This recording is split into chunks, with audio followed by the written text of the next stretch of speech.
Hey everybody, welcome to Binkhorsts and Blockbusters. I'm Kate, And I'm Garrett. and today we are talking about something. Garrett, what are we talking about? We're talking about all of the television because we realized we were a week off in the Dunuary content, so we needed a filler episode. See, I thought it was just because we watched such an amazing amount of True Detective, and we needed to share all of our thoughts with everyone. W- This is part of it. True Detective season 4 just wrapped, so we're gonna have a full spoiler discussion on that. Um, Yeah. Yeah, uh, and I'm excited to talk about that because, season one True Detective, amazing. Season four of True Detective, interesting and excited to talk about. yeah, unlike most of the time, we really didn't share our thoughts much before this, so it'll be a nice organic discussion. Yeah, Um, yeah. and next week and the week after, we'll be doing the conclusion of Dunuary, talk about Star Wars for a bit, and then we're going to the theater to see Dune Part 2. Yeah, and I'm so excited. Oh my God, I forgot of something that we didn't put in the slides that I am going to start putting in the slides. So you let me make a another slide here. Is it the cast photo? Yes, it Okay. is. It is 100% is. Okay. So you talk about something for a moment, please. So I bought my ticket to go see Dune Part 2. Uh-huh. And I bought it for in case you want to come and harass me, I'll dox myself. Go to the Lincoln Square Cinema at 3 p.m. on the 29th, and you can harass me in the front row. The theater was filling up, which is pretty insane for 3 p.m. on a Thursday. But this will mean I will leave at like 6. But I'm really excited. Um, Yeah, yeah, I don't. I am super excited. I am going to, so I'm out of town that weekend. So I am actually probably going to experience Dune Part 2 somewhere in Massachusetts. So somebody on Twitter, and I'm not going to go through the effort of finding the tweet, was like, I haven't been this excited for a movie since Return of the King. And I Mm-hmm. was like, I understand. Vibes, Like, yeah. yeah, like Yeah. 100%. Because Yeah. this is like the conclusion to one of the biggest sci-fi movies that's come out in the past few years that will not continue on forever. Yeah, yeah, it will have a discrete end point, and hopefully that will end in the God Emperor. But if not, it'll end before that. I can't fathom it going, farther than the God Emperor. But who knows? I've never read Chapter House or Heretics, so maybe I'll have a different opinion. Ah, look at that cast. Oh my God, Garrett, like when these photos hit Facebook, I had a stroke, a literal stroke. Like So I couldn't contain myself. they've done a premiere and the cast comes out and it's just incredible. It's everything I ever wanted. Like I kid you not, like Ann Taylor-Joy's outfit, which we need to discuss this in depth. Like that is everything. the weird thing about this is all of these outfits still look like they could be in the movie Dune. Yeah, no, that's not the weird thing, Garrett. That is the good thing. That Well, is the yes, good and yes, appropriate thing. that's the good thing. Yes. Um,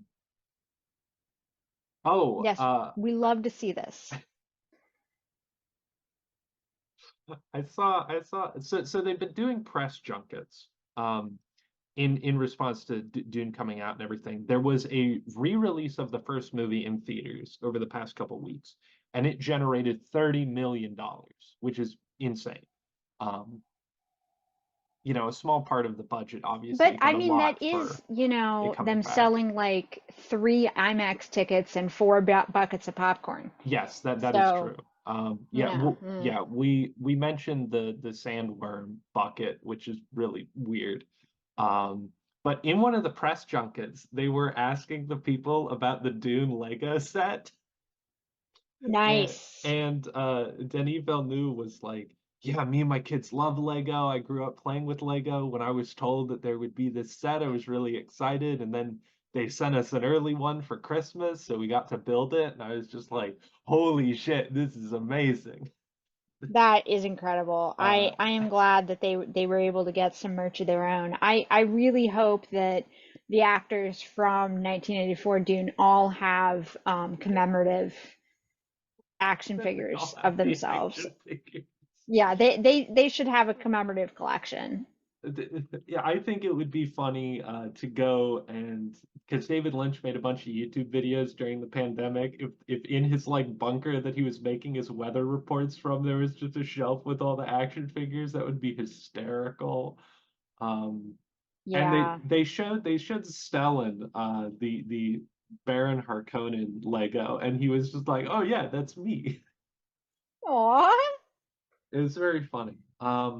But not all of these people have a Lego. Maybe one No. day. So we got to talk about so we will now well, okay. So I mean, sorry, there's just so much to talk about in this image. So let's talk about Zendaya as sexy C3PO. Like this is a moment, this is a fashion moment. And like there's just it's just so much. It's so everything. Like wow. So much wow. Very impractical, very useless as far as Look, anything goes. looks horribly uncomfortable. Looks very uncomfortable, requires fussing. Also, like it will steam up and get weird if she's in it for very long. There's not a lot of ventilation. That's the problem with any kind of like clear plastic suiting. Yeah, so that's not ideal. But yeah, she looks, just incredible. And yeah, I such creativity too. Like a lot of these fashion premieres, like Florence Pugh's outfit isn't bad, but it's not, like and I mean it's a little avant-garde, but it's not super out there. Zendaya, super out there. Yeah, just insane. Even Timothy's pants are a little out there. Yeah, but that just seems like something he would wear like to Trader Joe's. That does seem like rich people clothes. Yeah. And also like eccentric with rich people clothes, because I get the feeling that he is going to, transform from, this youthful, guy persona to like a real weird eccentric Awesome. guy. I'm all for it. Yeah. Yeah, me too. Very Let's supportive go. of this. Yeah, let's experience this in full. But now we have to talk about the rampant speculation of our mystery character on the board, Ann Taylor-Joy. What is she doing at the premiere? She is not a listed cast member as far as any trailers or IMDb stuff. So I think it's Um, pretty clear to us who we think she is. yes. If I saw an image going around of the failures of Google and like the AI sniffing tools to answer who they were, because in some article they just said they played their character coy, so they're playing coy in this movie. That is the character. Ah, yeah, Yes, yeah.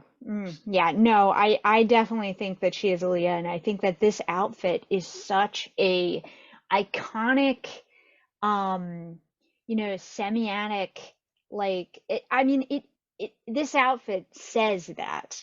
yes, It's so virginal, it's so, modest and youthful, but it's not at the same time. And it's so like I just love it so much. I would wear it every day if I could. she does look It a bit like a worm though. Yes, I mean, but this all tracks. I'm into this. Like, oh my God. Yeah. Yeah. I am so into it.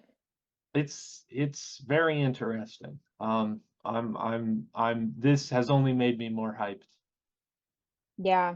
Yeah. Well, and especially because like, when we did our rampant speculation from the Dune Part 1 episode, we did, have that conversation of like, well, are they going to even have Aaliyah? And, Yeah, like because she wasn't, cast and there was no press about her and she's not in any of the trailers, whereas like most of the rest of the movie is in the trailers. yes. So like yeah, it did leave us with like some real questions about like what the plan was, and this answers them, and I am so happy about it because she is so weird looking to begin with, in a good way, in a beautiful, like astounding way, and I am so excited that they chose someone as great an actress too. Like she is going to be able to play this very difficult role with great skill, and I am super excited for it.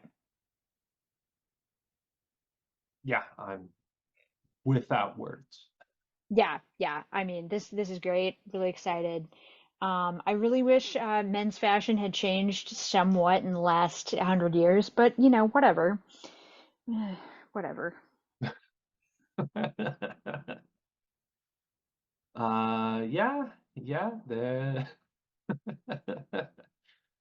um, I mean, Skarsgård really should have just worn his Harkonnen outfit, and it would have been cooler. But can't always get what we want. yeah, I wouldn't want him to be in the fat suit for that long again, but Not the fat suit, but I like something that like said, something other than politician working in the CIA in 65. I genuinely do like the long I it almost looks like pajamas that he has on, the big robe when he goes really tall and it's like my desert, my Arrakis. Uh Yes. I really like that. That's really cool. That's also the outfit he has on in the Lego, but it would have been Hmm. nice to see him walking around in that because he'd have to pull it up to be like a dress. Hmm. Um Yeah, yeah, and we like men in dresses, okay? Like this is a thing that we like to see, we need to see more of. and they're comfortable. Especially in the desert. If Uh, if Lawrence could do it, so can you. this is true. This is true. But I think that's it on rampant Dune speculation for this episode in Dunuary. Yeah, yeah. Sorry for that interruption in our regularly scheduled Oops All TV programming. Yes.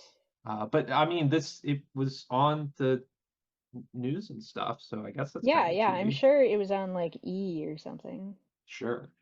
So also on TV was the Superb Owl. I didn't watch it.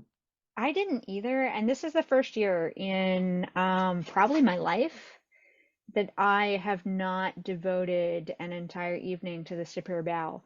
Um, and it was better that way. It really was. I watched something else on TV that we will talk about in a minute, and it was way better. Hmm. Hmm. Yeah, I don't really care about the sports ball.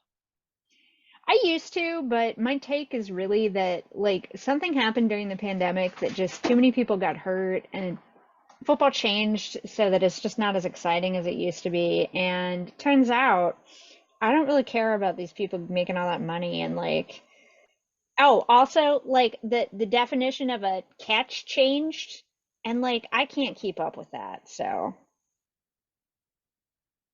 You've broke my brain. You're telling me that a catch is no longer a catch? yeah, Garrett, I can't explain to you what a catch is, but I'm somebody else probably could. So, Okay. leave a comment down below if you can explain what a catch is. We'll have to ask Dad. Yeah, I mean, there might be a discussion about what is a football move. I'm not entirely sure if that's still part of the definition of a catch. I don't know. Yeah, so yeah, I have just no interest in this, and all of the hype about it, and also the teams like they're not like if the Eagles had been in, or the Bengals maybe, hell, if the Browns made the Super Bowl, I'd have to watch because Yeah. at least somebody would be turning over in their grave. I did make a bet in like I want to say it must have been like 2018, 2017 that the Browns wouldn't make the Super Bowl in the next 10 years. And I'm doing really good on that bet. Yeah, you're halfway there. Yeah, yeah. Yeah, and really like, oh, there is no chance that that's happening. So, good stuff. But anyway, the other thing that happens during the Super Bowl is commercials. Yes, companies spend millions of dollars to have television spots Hey, to, also not just companies, right. Jesus also. Yes, Jesus, foreign countries, yeah, all sorts of groups. If you have money, you can throw it at whoever is doing the television work, and you can get time for the Super Bowl. Um, so a lot of movie and media companies use this as a place to debut trailers. And this year it's rather disappointing. The bulk of movies announced and shown off were sequels or like remakes or continuations. Kind of sad. Yeah, not a lot of original shit. And that's disappointing because like, I don't want to get all mom about this because our mom like hates watching remakes, but like she has a point. Like it would be nice to have some like original stuff. Yeah, and I mean, part of this is definitely going to be that things that are original have less of an draw to them, like less of an established fan base. So spending the millions of dollars on an ad for them isn't that effective. Let's say, like their advertising efforts would be better used elsewhere other than the Super Bowl. But there were three movies that had no prior property that were shown off. Yeah, and what were those? The Fall Guy, which I thought was a sequel to Ryan Reynolds' movie Free Guy, but no, this is Ryan Gosling being an action stuntman in an action movie that's about making an action movie. Um, Okay. So it's a Hollywood movie. Okay. yes, yes, it's a Hollywood movie. Okay. Uh, there's this movie which is about imaginary friends by John Krasinski. Uh, that's it. That's all you get. And there was a shorter trailer for the film Monkey Man, which is directed and starring Dave Patel and was produced by Jordan Peterson, or not Jordan Peterson, not Jesus, not Garrett. not, not him. Jordan The Jordan opposite, Peele. please. Jordan Yeah. Peele. Jordan Peele. Um, and he decided to produce it after like seeing an advanced screening or something like that before it was going to be put on, I think, Netflix, and was just like, this needs a big release. This is like a good new film. I think this is the first time this guy's ever directed. He's starred in a couple things, including The Green Knight, which I saw a couple years ago and really liked. I did see that is on Prime, and I thought to myself, that sounds like a movie Caitlin would like to You would see. like it. You So, would like it. It's a yeah. fantasy. It's very Arthurian legend. Mm. Um, Yeah, I'll check that out at some point. So, I watched that trailer and I actually think that it'll be pretty good. It looks like a very diverse cast. I think it was filmed in India, I want to say, and most look of like the it. Yeah. cast are Indian or of some Asian descent. So that's cool. The action scenes look great. The story looked interesting. So yeah, I'd like to see that one. Very John Wick adjacent in its I kind of plot. we talked we didn't talk about this, but we talked about the movie trailer because we watched it together, and I introduced it as being John Wick-esque. And I think John Wick is just a synonym now for an action movie starring a man who goes on rampage. Like, Yeah, yeah, and but also that's all wears it a needs to be. suit. Yes, Like a there has to be a well-dressed man. suit involved. Yeah, yeah, yeah. Yeah, and not a misogynist James Bond either. Yes, yeah, not one of those man in suits. Also on release is sequels, a bunch of sequels. We get Deadpool 3, which they're bringing back Ooh, Wolverine as with Hugh oh God. Jackman. That Okay. seems garbage.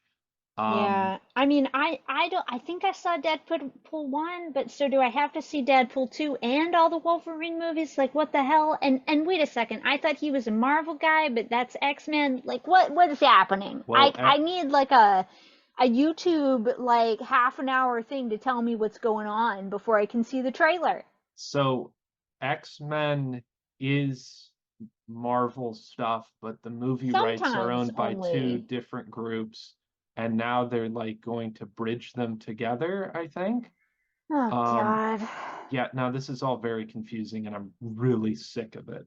But luckily, out of all the movies on here, that's the only superhero one because Disney is performing terribly in every aspect, which is great. Um, there are a couple animated movies, Pixar's Inside Out 2, Despicable Me 4, and Kung Fu Panda 4.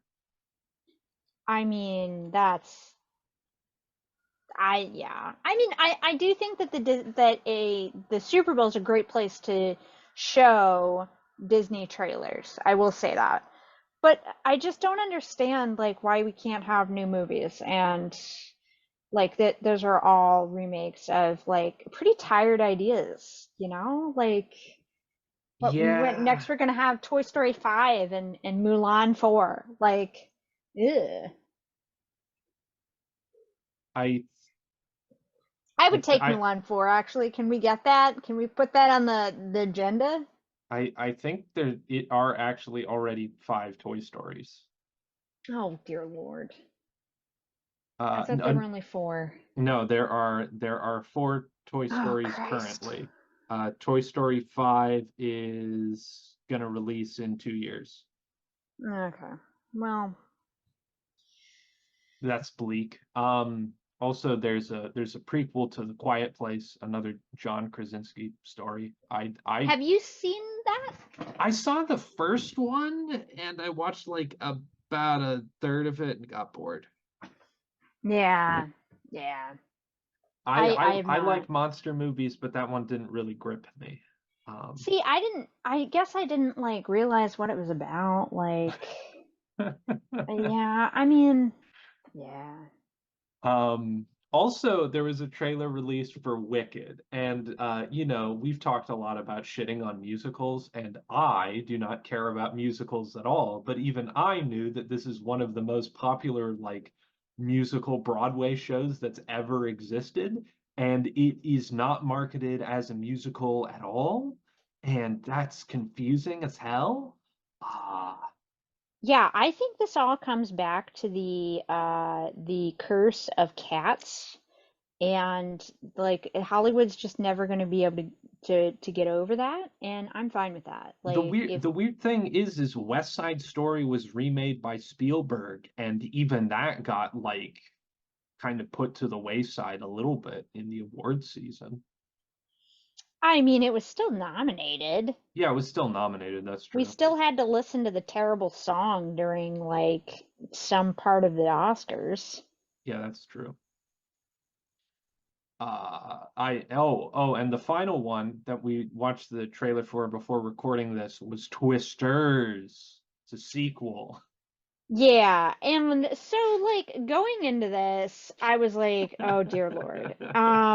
'Cause like there's a lot of like Twister is it's a movie that I love and it's a movie you love to love, but it's not a serious scientific movie and it has a lot of fun Tremor vibes. And so like if you're into those vibes, I think this movie is going to deliver those vibes. Is 2024 the time for those vibes? Did those vibes die in the 90s? Perhaps. So in the trailer, it makes it seem like they have technology that they're going to try to use to stop a tornado, which sounds really stupid, and I'm all here for it. I want to see them try to stop a tornado. Yeah, I'm excited for the dumb technology. The whole thing is really dumb because like I mean I know there's still storm chasers and there's people that like follow around tornadoes, but like our technology is so good that we don't need to, throw things into the tornado anymore. Like the weather guys know where it's at and yeah. Yeah, I'm not getting in a truck and chasing after a storm. I'm not doing that. I'm not gonna get in a No. truck. I'm gonna go ahead and say that Yeah, one. yeah, I think that's the other thing about this movie is it basically looked like a Ram truck commercial, It did. which, It, ugh. I think the vehicles could be transplanted very simply into the new Mad Max movie, uh, and you wouldn't notice. Like that's how Yeah. wild they look. Yeah, Um, but I mean they also look like stuff that some guy in Ohio would own. yeah, the type of thing you make in your garage with, a welding thing and some rebar. Yeah, but not even that like do it yourself. I mean, you can get most of those, add-ons at the dealership. You can get the add-on screws that drill your car into the ground to make it so it Garrett, doesn't I'd move. believe it. This is America. Okay. If you can't get that at the dealership, you can get it at Jim Bob's. Okay. Capitalism has made this happen, I assure you.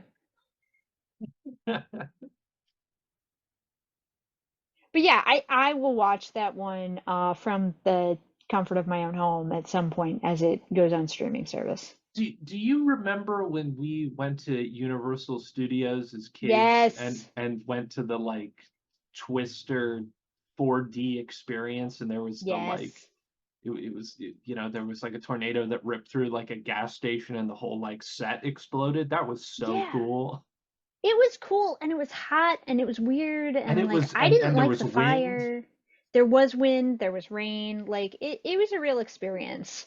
So, one time during the pandemic, my best friend came to visit and we spent the day watching I think we watched Titanic and we watched Twister and this crazy thing happened. They were doing construction on I think it's a 4/1 down the street from me and like I don't know what kind of weird drilling they were doing to like drill the piles into the ground or something, but it was shaking my entire house while watching Twister. So it was like being at the Universal Twister Wow. experience.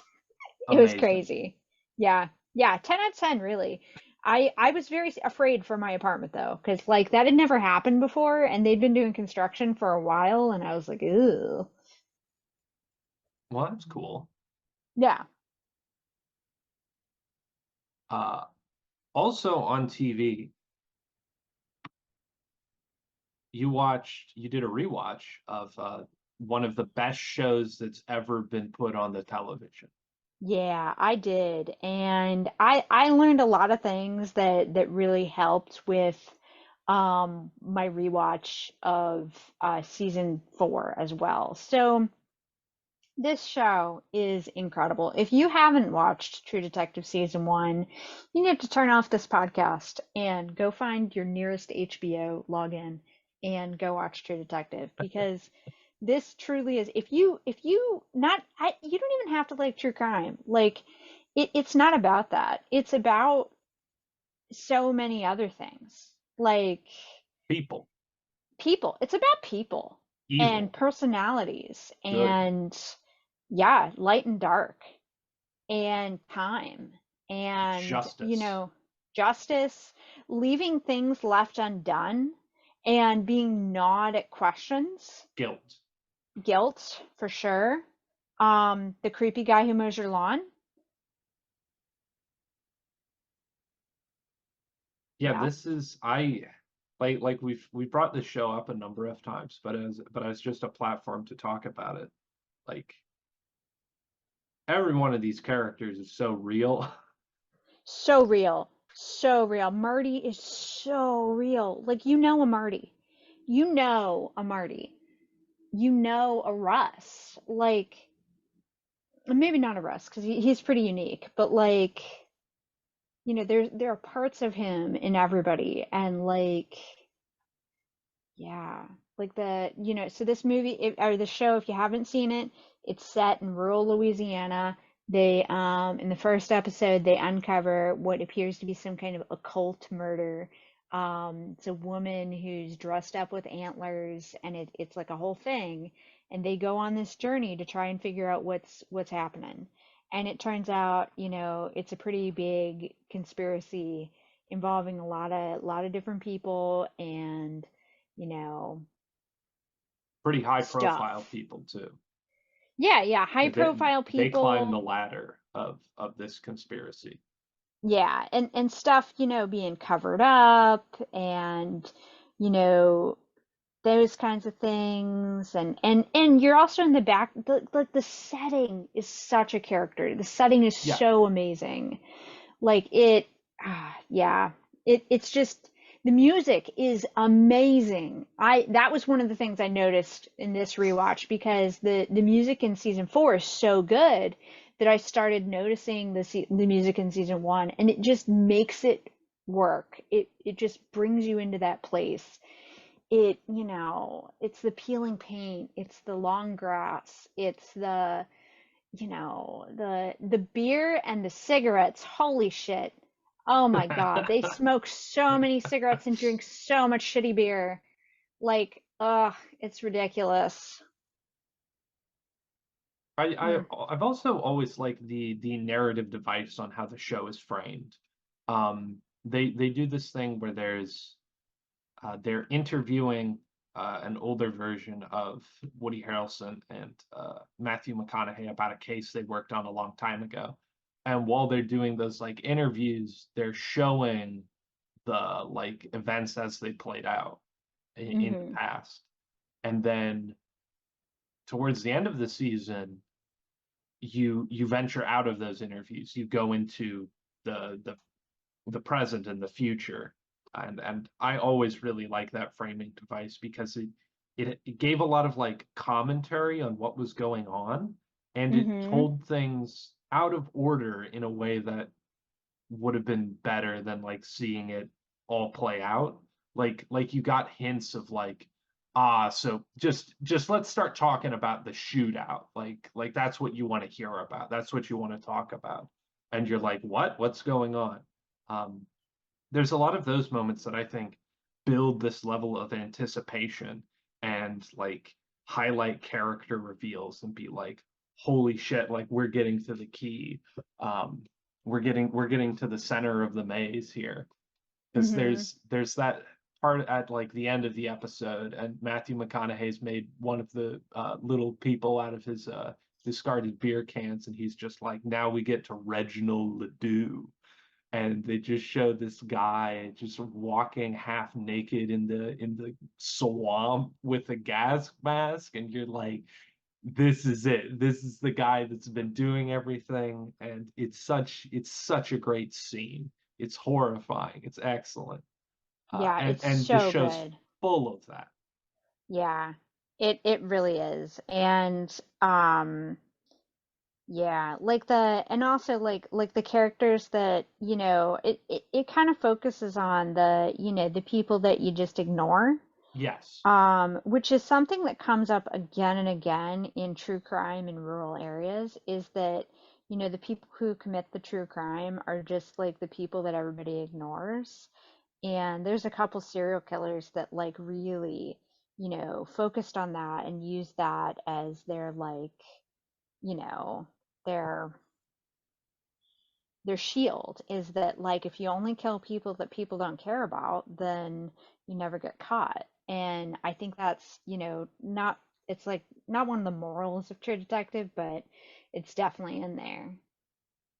Yeah, that's one of the messages because so much of it is about like that in True Detective in the first season, you can tell there's a hierarchy of the value of people as portrayed Hmm. in like how the detectives interact with them, who they're interacting with, how like shielded some of the higher detectives and captains and donors and things like that are from the law, and how that's all structured. It's not anything too explicit, but it's definitely there in like mood and tone and how some of these characters are like portrayed and then framed in shots. Yeah, for sure. And I think that, yeah, it like the acting is just so good. Like there's the only characters that I think were like either poorly cast or just like not great acting were the two interviewing detectives. Like they're really flat, they're really nondescript, they're really like the most generic black guy detectives that you can imagine. And like I do wish that they had been just slightly more dynamic and slightly more interesting. But I think that in because they are so flat, it does emphasize that, there's no Marty and there's no Russ at this police department anymore. Right. You These know. guys were one of a kind. hmm And like the big personalities of that detective room are gone by the wayside with the new crop. And I think that's very indicative of just like modern life in that like so many people of my generation very particularly have been, pressured into a cookie cutter type personality that, to fit the roles that they're playing in their jobs. Yeah, because both of these guys were very driven by emotion. Marty especially, of like Oh a yeah. reactionary personality. Talk about, like, how they say that women are too emotional? Fucking Marty. He's very Marty's too emotional. goddamn emotional. Like the scene when he attacks the boyfriend, like, oh my God, Marty. Like that was just Over the so top. much. Yeah, so over the top, so inappropriate, so like wackadoodle. Like But like Marty, yeah. cops get away with that sort of shit all the time. Like Yeah, well, and I think that the other like thing to take home with both characters is that they're not good or bad, like they have their bad sides. both Um, bastards though. you think Russ is a bastard? Oh yeah. Okay, yeah, I guess. I like Dude, Russ. I mean, I like him very much as a character, but it's like he's he is a bastard man. Like he does not care about people like at all. He's incredibly distant. He has like his own fucking reality that he lives in that he just discards everyone else out of. He pushes tons of people away, nearly everybody in the show, until like he has nothing except like the guilt of actually not solving this crime. And then he goes and breaks the law in order to do it, which is a whole different can of worms. But like, yeah, he's a bastard. He's Yeah, I cool mean, though. but I think that he makes that point that, like I think at some point he says that we're all bad people. We're just trying to keep the bad ones in check or something. The worst ones in check. He said something to that effect, that he's acknowledging that he's a bad person, but he's Very trying to. very Machiavellian in that like the ends justify the means of like he does illegal things to get justice in the end, let's say. Yeah. Um, Well, and in that moment, I wasn't even thinking he was thinking about illegal things. I think he was just thinking about, like drinking and smoking and, like not being a good son or partner or whatever. okay, yeah, okay. And I mean, like when he did all the bad stuff that he did with the drug guys, like, he was doing that to bad people also. So, Yeah, like yeah, he that's does, true. like he does try and make an attempt to save as many civilians in that situation as he could.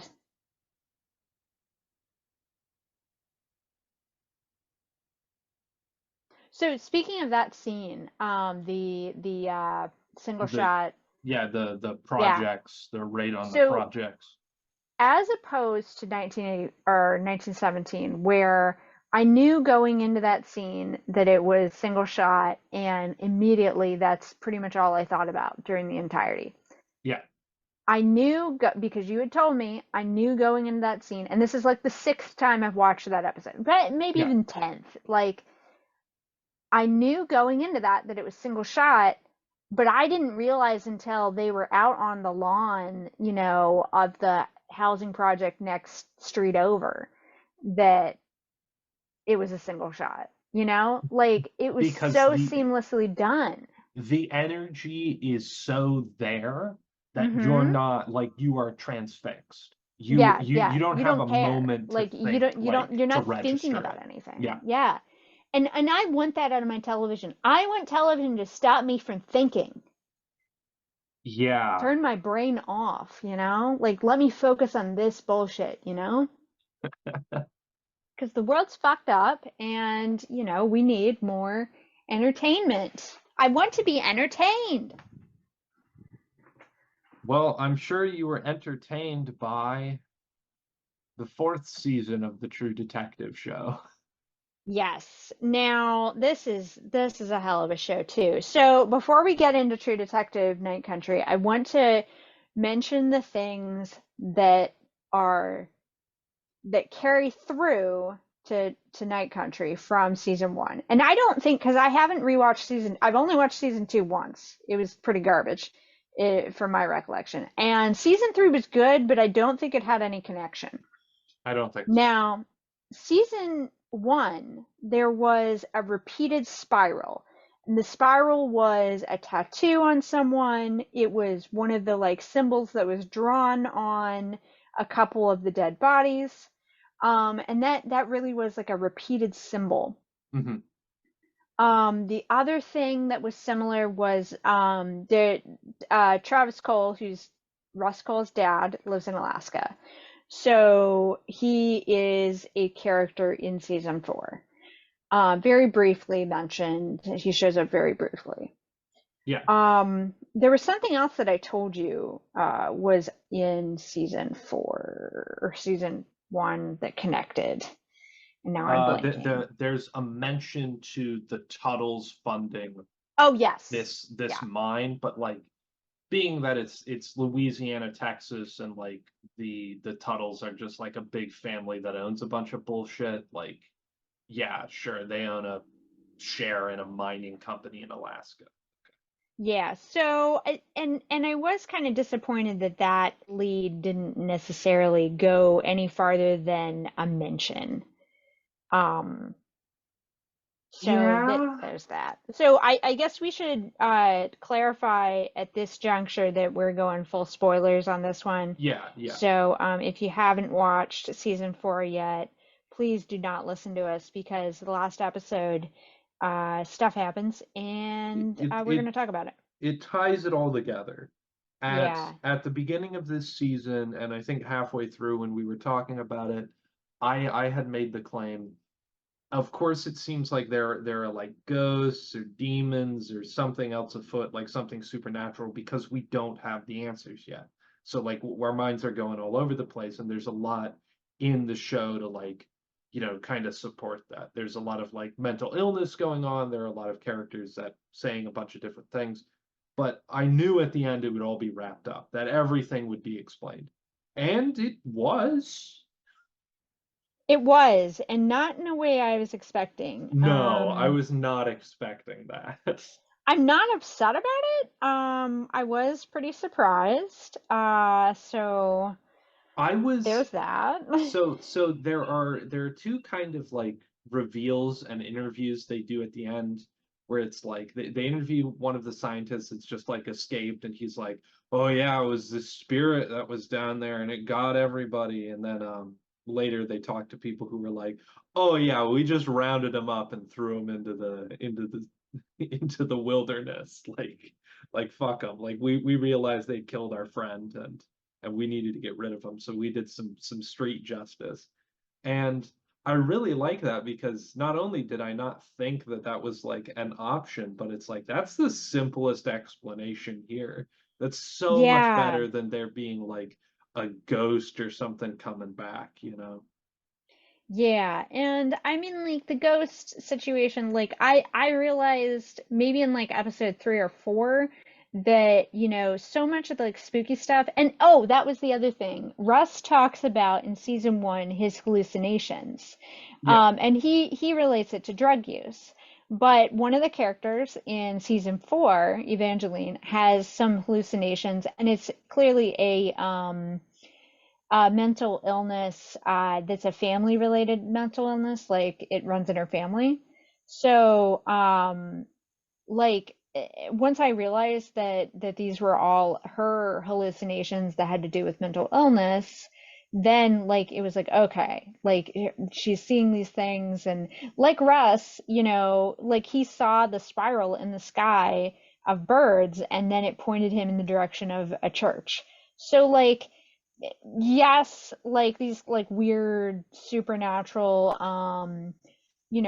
occurrences are causing these oh hallucinations. hallucinations, Yeah. and allowing them to find the solutions. Which I think is fine. Like people hallucinate all the time. If I was a cop, I would hallucinate dead bodies constantly, I'm sure. Yeah, because and this season more than I think the first one is everybody's dealing with trauma just all the time. Everybody's had some kind of terrible fate befall them or their families. And it's like those are the ghosts that you have to live with. And I think that was a big thing in this season is them all like going through and then even having new ghosts that they would have to live with. Hmm.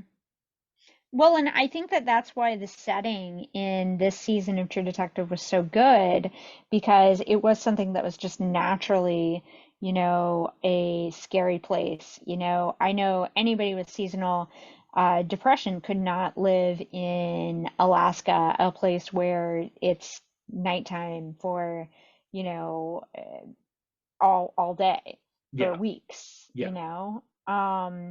and like as soon as, and I think they mentioned that a lot, that people see things at night, and I mean that makes sense because like at night we're naturally kind of on guard. Like when I walk around the city at night, I'm way more on guard than I am during the day, and that makes sense. So if it's nighttime for the entire day, you're going to be naturally on guard constantly, and that's going to wear on your anxiety and yourself, and you're going to see weird shit.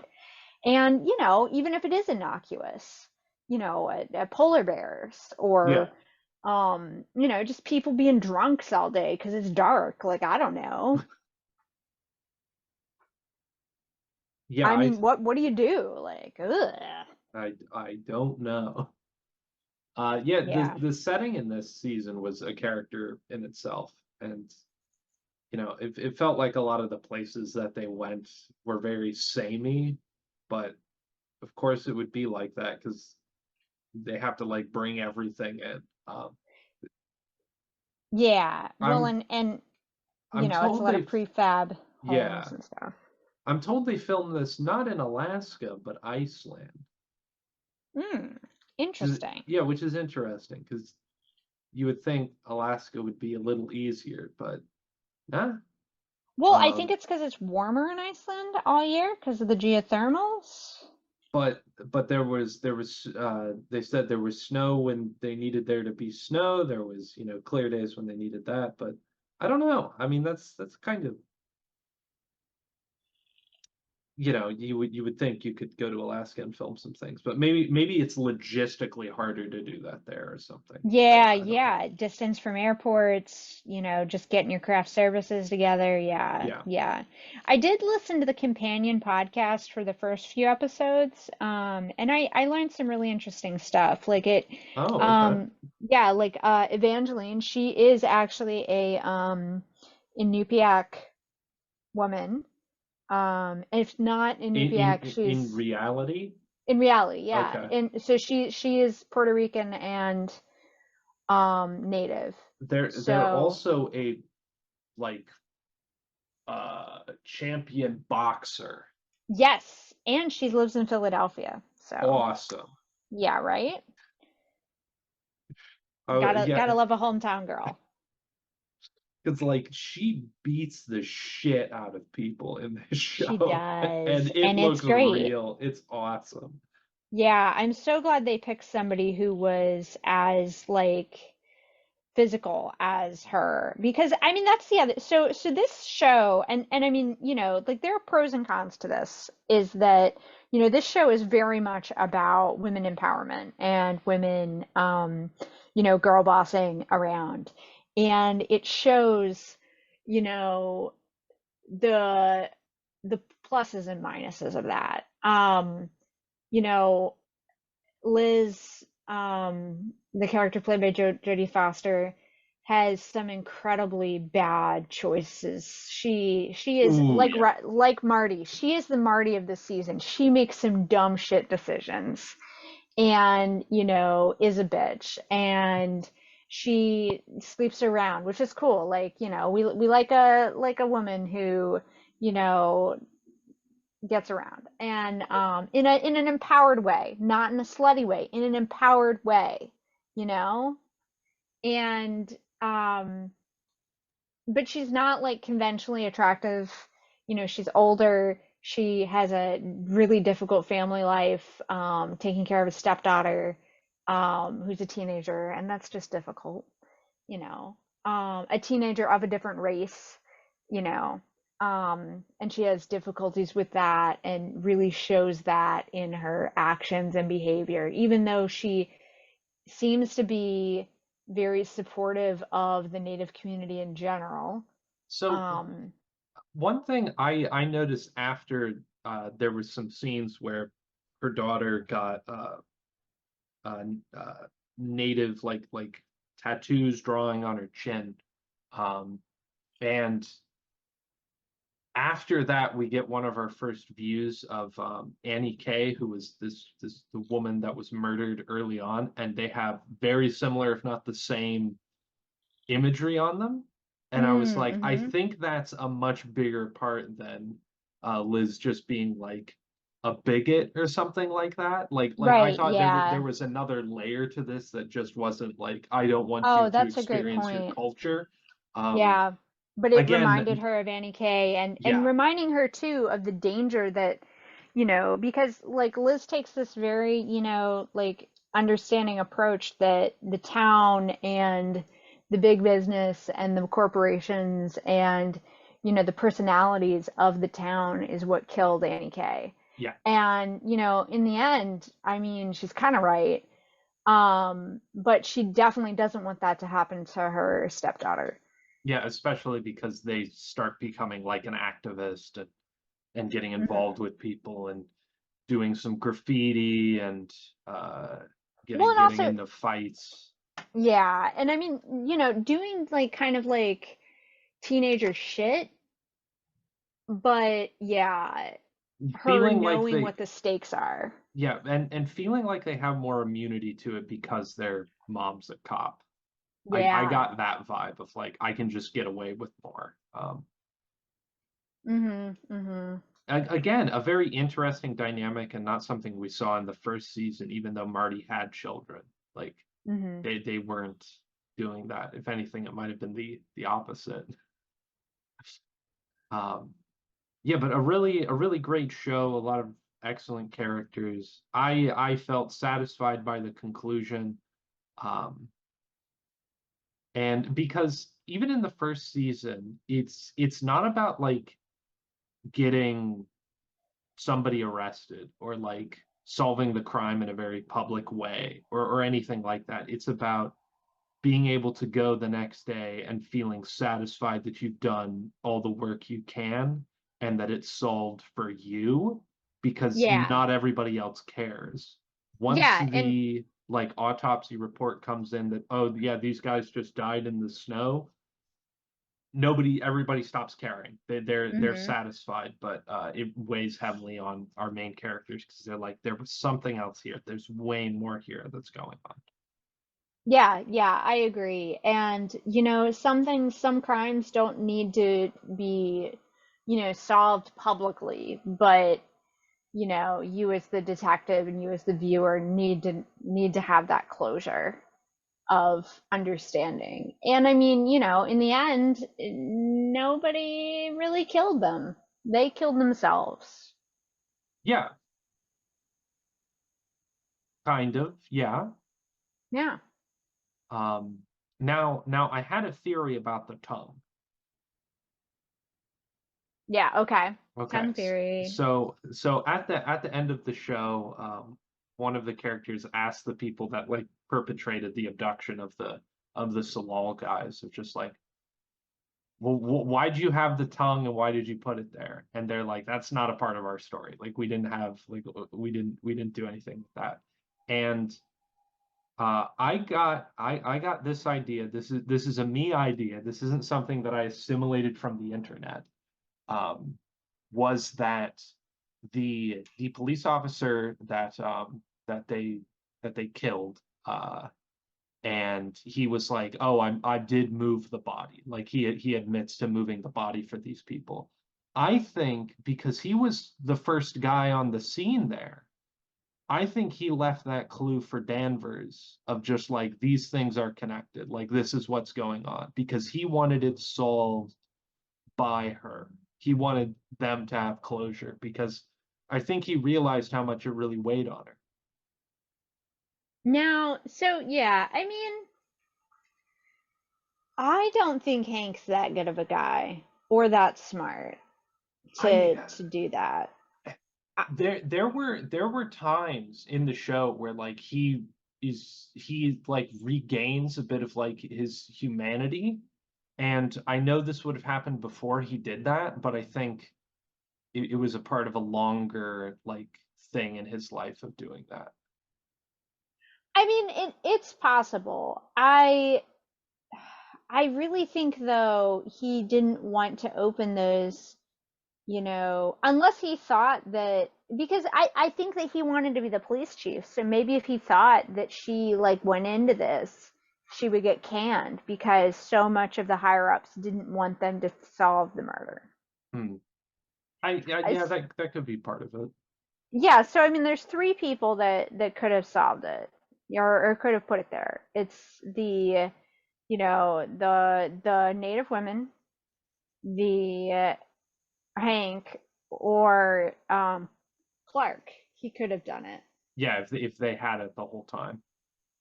And I think that it's most likely Clark. Okay. Yeah. Because I think that he probably was the one to cut it out. I I can't, didn't get that I didn't get that from him feeling like legitimate remorse about what they did to her, but maybe. maybe, yeah. Well, so, but I think that maybe he thought that if he preserved it, they would be able to bring her back to life at some point or something stupid like that. That's a little bit far for me, but Yeah, well, he was real he delusional about what they were doing yeah, too. yeah, he was really crazy, or at least explained to us to be really crazy, uh, until we interacted with him and he was relatively sane.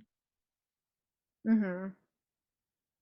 Yeah, I don't know. I think it's supposed to be a mystery. I mean, it also could have been put there by the cleaning ladies who were like, okay, we'll put this clue here so that they know to look, that they look But into it. how would they have gotten it in the first place? Yeah, I mean, that's a question unless it was like in the freezer. Yeah, yeah. So there's still like some questions and some things going on here that are just not really explained. But again, that's that doesn't matter because we have the bigger answers. Um, Yeah, I do wish that there had been in either True Detectives maybe some kind of explanation of the spiral, in a way that connected the two together, or it just felt like a lot of a red herring of like the spiral and what does it mean? so in this season, in season four, we got an explanation that it was like a drawing of like representing like the ice caves or something like that. Um, and I was like, okay, that's fine. That makes sense. It's a spiral. It's a symbol. in the first True Detective, it just seemed like a marker, like a motif. And I'm fine with these things. I'm glad they didn't make more direct connections because I feel like that would have lessened this show and its like ability to be its own thing. Um, Yeah, yeah, I yeah, agree. I agree. And I think that yeah, so we have the spiral in the note that that denotes the thin ice, and then you also have the spiral is that whale yeah, the bones skeleton. underground. And then you have the in season one you have the spiral being the shape of the Civil War fort. Sure. Yeah, I mean, Yeah. like when he goes through there, he's going through a spiral to get to the middle. I looked at it as more of a maze, but I think your interpretation is more correct. Yeah, I know. I know I'm right. But yeah, that's True Detective. I if we get a season five, let's go. I think it's back. This season I liked more than two and three. Um, I don't think it's as good as one though, but I'd reevaluate that on a rewatch of this one now that I have all the pieces, you know? Yeah, yeah. I mean, it doesn't come to it doesn't surpass season one. It doesn't, but it's close. I wish it had been longer. Like season one's 12 episodes, I think. Either 10 Is or it? 12. It's 10 or Okay. 12. So Okay. like, yeah, yeah. I mean, we got past the shootout and you're like, "Damn, we're only halfway there." Like, and then, two episodes to go, you're like, "Wow, I can't I don't know how this is going to resolve." So, yeah. I wish it had been longer, but television these days. Yeah, that's something that I saw. There was a report that was put out, or like some investigative journalism about. No, no, the first season had 8 episodes. Has 8. Well, I had to I look it up. stand corrected. Yeah. Sorry. No, It that's feels okay. longer. It I don't does. know. It It does. feels long. I saw a thing online the other day about some of the most watched streaming shows are older television shows. And part of that is just because there was a lot more content back then. Like so many shows used to have seasons of like 20 episodes. So they would run like half the year. And now Yeah. we get these like much shorter but very high production value, like 6 to 10 episode series that come every 1 or 2 years. Yeah. Well, then I think that statistic is also skewed by the fact that, like, like not every show that comes out is that good, That's So, very like, true. people they either return to or watch for the first time old shows that are actually good. Yeah. And Yeah. it's a pretty frequent thing for a show that has like a good first and second season to get like 2 or 3 more seasons ordered. Whereas if a show doesn't do well the first season, it's usually just canceled. Mm-hmm. Mm-hmm. So there are a lot of factors to that in television. Totally. Another show that's has a lot of episodes because it's been around for forever is Curb Your Enthusiasm, which is doing the final season of its run. Yeah, this is not Caitlin's cup of tea. I have never watched Curb Your Enthusiasm, so and I don't think anybody who knows me would be very surprised about that. No, I don't think you would enjoy it. Yeah, it's not my jam. It's But very cringe comedy, and I don't think you like that. no, I mean I like Arrested Development a lot. Like I think that's as like cringe as I get. Okay, that's nothing compared to this show.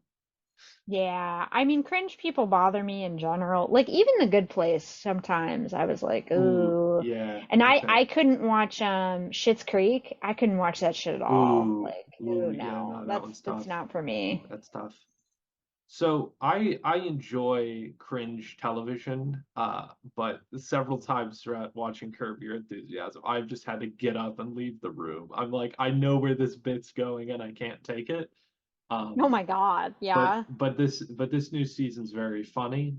It's a sequel to the last one, but none of that matters. The television show, it doesn't matter, it's because all that matters is what Larry David did in preparing for the show, in promoting it. So we grew up, we watched Sesame Street when we were Oh yeah, children.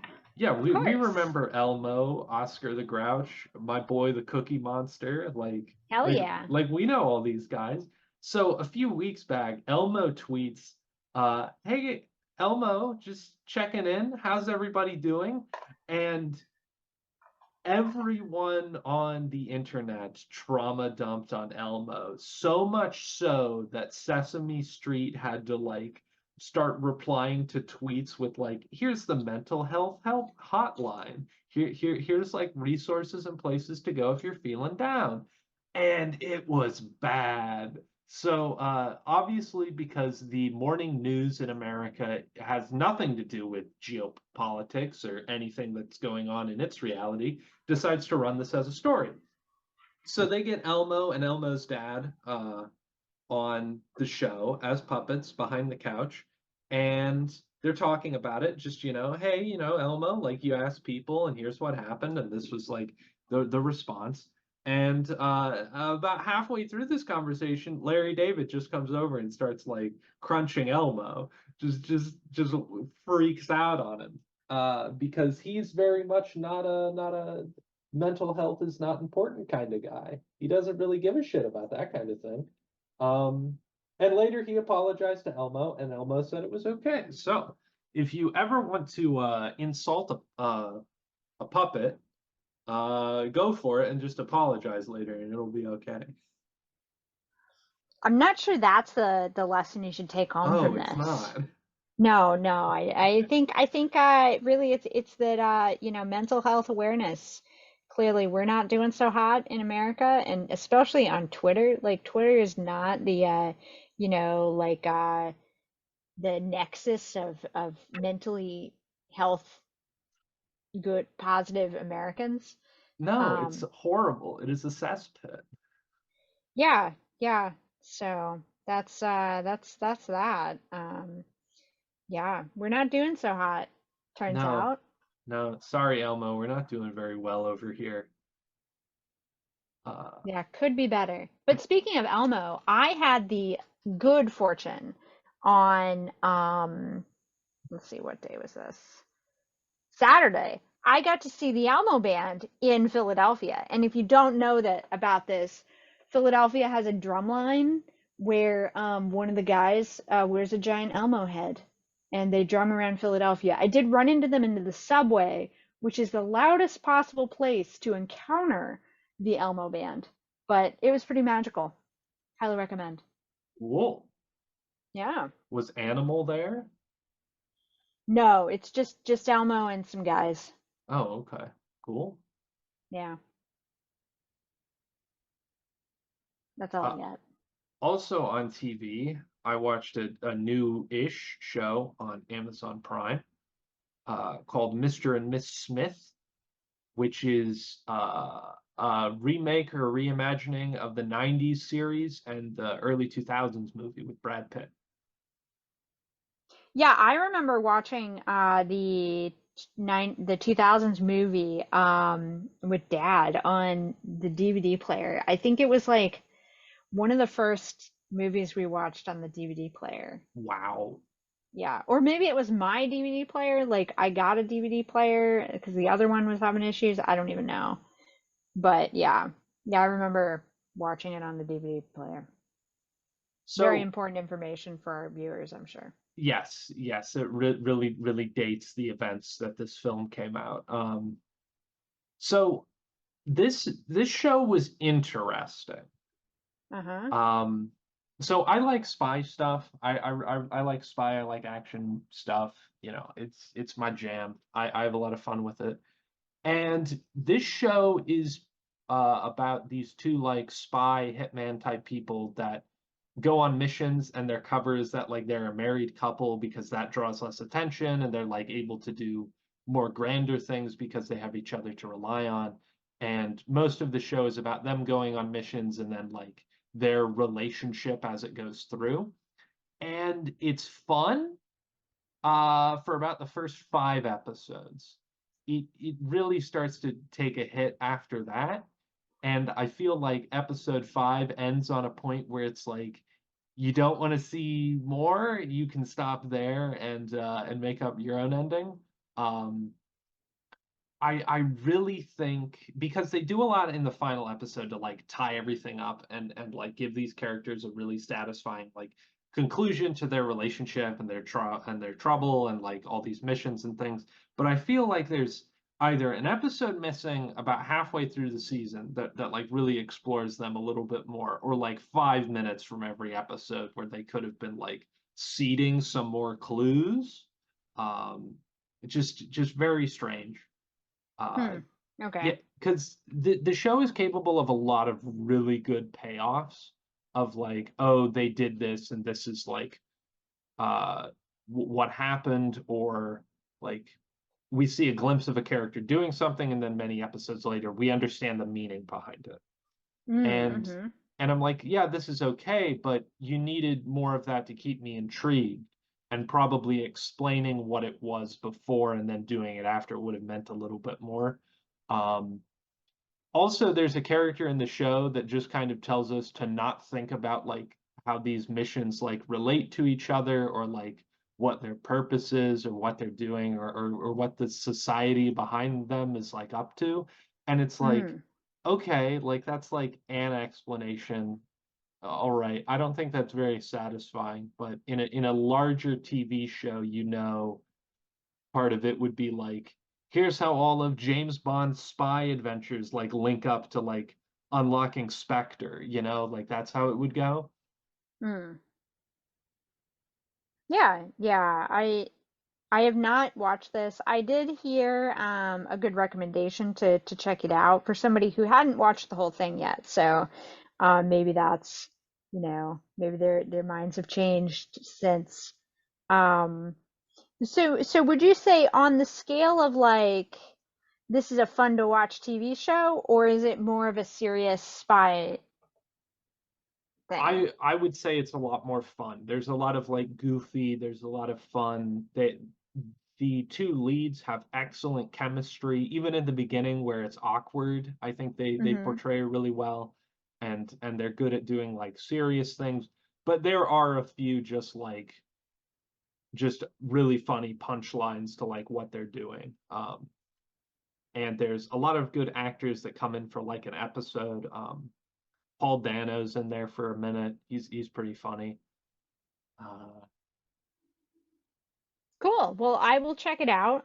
It sounds like a good, like, fun all day binge kind of a situation. yeah, I watched it over like 2 or 3 days. Hmm. Yeah, and I feel like you're gonna get, you know, the most out of it that way because it's very fast paced. Yeah. But if you Cool. like spy stuff and have a couple hours to kill, this is I would say worth a watch. But if you're not really feeling it after a couple episodes, that's fine. Oh, I wanted to mention that in the beginning, when this show was like in development, this was in development hell for a really long time because this is like an established IP and idea. But Donald Glover was working on it with Phoebe Waller-Bridges, who made the Amazon show Fleabag. Have you ever watched that one? No, I have not watched Fleabag. It's Should I? very good. I think it's Okay. really great. She is like the driving creative voice behind the show because she did it was like a stage performance that she did, almost like a comedy stage show type thing, and then they turned that Mm-hmm. into a show. And it's very good. It's about a Hmm. woman going through like the modern life and like stress and hell and all that. I think they're a really good creative, and I can see the like leftover bits that she left in the story here. She was Hmm. originally going to like star opposite Donald too, but they left over creative differences, which is fine. And she's gone on to she was in the new Indiana Jones, and she wrote or co-wrote the last James Bond. Like she's doing big shit. So this was, kind of like a remnant of all that sort of stuff. And if she was in this show, I think it would be a little bit better. But that's Mm. me. Uh, Sounds good. and the final thing that was on television, which is Dune. It's Dune. It's Dune Land. So, I mean, we've talked about Top Gear before, the Grand Tour, these guys as being like seminal like television personas in our whole life growing up. Like they were Yes. almost always on the TV, and we love to watch these guys do stupid shit in the desert quite often. And so in addition to that, the first time, so my obsessions with Dune came from a lot of places. And I really think that like the obsession with the dune and what a dune is and the desert and the Sahara, I just don't know why. It's just something I've always been fixated on, including one of the so the in this episode of the Grand Tour, they go to the Sudan and to do the Dakar rally with cars in the desert. And I remember watching the Dakar rally when it was still in Dakar because it hasn't been there in 15 years, I think now, because of political unrest. And like watching that race is just phenomenal, super cool.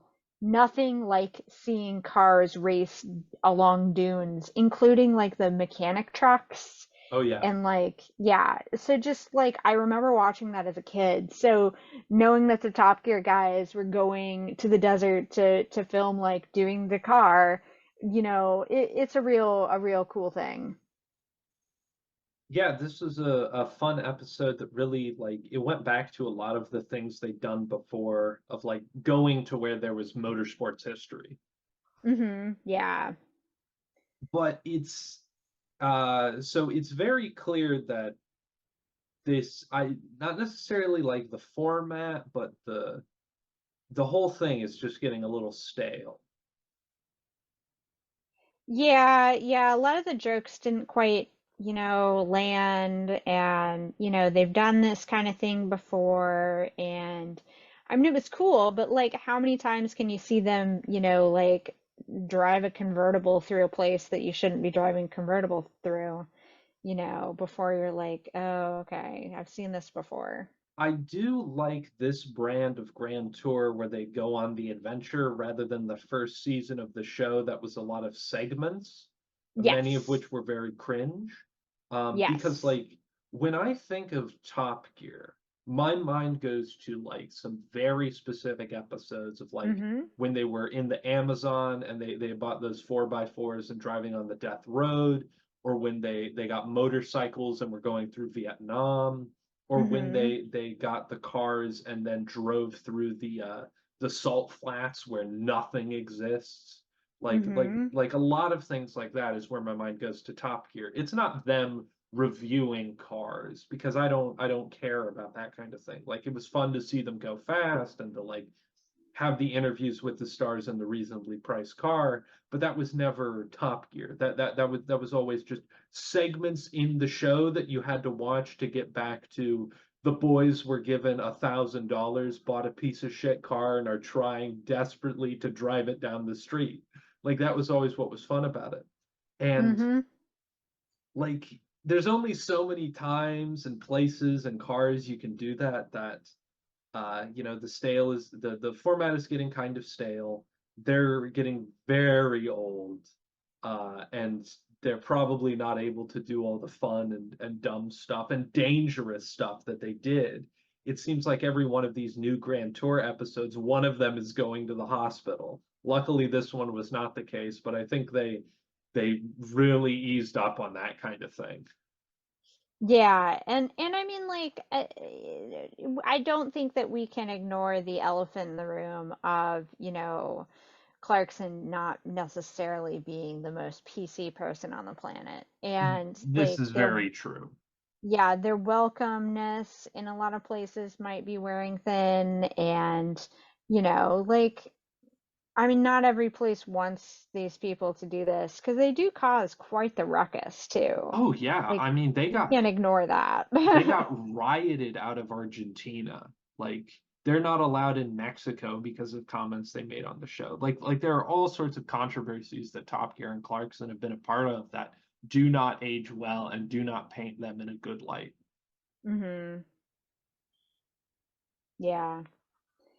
So, I mean, this is it's disappointing that, so much of that did happen, and he is not necessarily the best person, but he does a heck of a lot for the farming community. So there is that. This He's is not all true. bad. This is true. And we will be getting Clarkson Farm season 3 this May. Ooh, Yes, cool. I'm excited for it because I do quite enjoy that show. But I think that the positive things on Grand Tour and when they do go on these crazy adventures is that we get to see a part of the world in a way that no one gets to see. Yeah, Like even on travel shows, like you don't see them driving cars through the middle of nowhere for hours, but that's an integral part to the Grand Tour. So, and and as definitely some pros and cons. and as somebody who's traveled across America and by car a couple of times, that's so much of a different way to like experience a country than just like flying in and going to a city or like having one of those travel shows where they're just in a city for some time hmm or like an Anthony Bourdain situation where they're just going to restaurants or things like that. I feel like Top Gear, the Grand Tour are some of the best like travel shows in that regard because of just how much you get to see of the world that they're going through. Yeah, yeah, I think that is absolutely true. And it's so cool. Like And and I'm probably never going to see the Sahara Desert. I mean, that's probably not something that's in the cards for me in my life, no, because no, of I a don't lot of think so. the Yes, political unrest and, those kinds of things. And also like I think that it might like seeing the desert might, ruin it for me too, because it might not live up to the expectations that Lawrence of Arabia, taught me. that's very true. They do a great job of capturing a lot of the desert in this episode too. Yeah. I Not mean, it's beautiful. yeah, not as good as Lawrence of Arabia or even other things, but they do a good job. Yeah.